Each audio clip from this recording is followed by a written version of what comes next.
here with my friend Kevin, who also does video blogs, doing the 12 Days of Christmas Memories.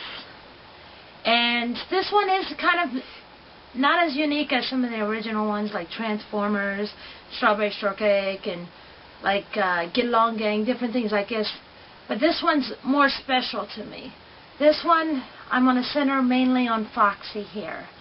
He was a little stuffed plushie I got when I was 11 years old for Christmas from my Aunt Leona, who at the time I used to call Aunt Oni.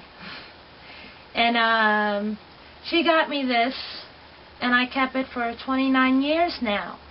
And what's extra special about him is she died in 2005, so I've always cherished little Foxy, and he's one of the most precious toys I have. I mean, I have a box Fort Max, but if you ask me which one was the most precious, it would be little Foxy, because he's all I have left of her.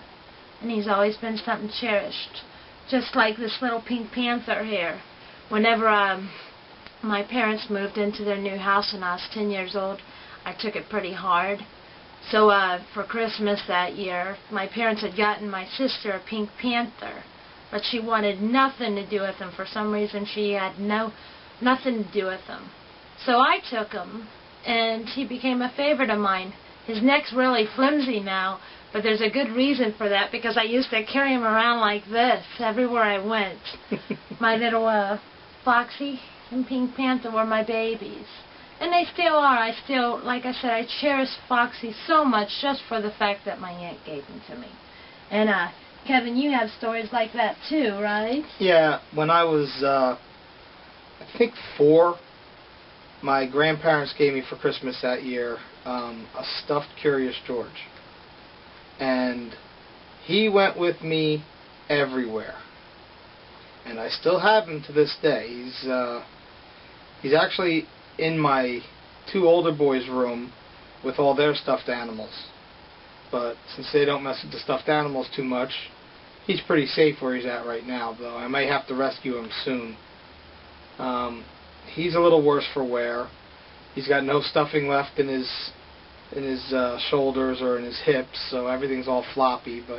And I think one of his eyes is missing. But you know, for something that I got back in around 1977, that's pretty good. Yeah, I know that Foxy was around 1981 or so.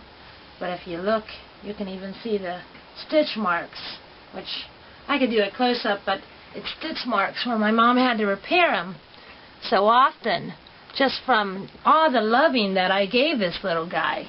And yeah. He used to even have a little collar that went with him. Yeah, George has some stitching marks on him too, because you're around a kid all your life. That's what's going to happen. Yeah, I mean, it's love. Yeah. You're giving it love. And I guess I would say that's Christmas memory number 1. And we're just sharing something that's extra special to us this time. Alright, and stop that one.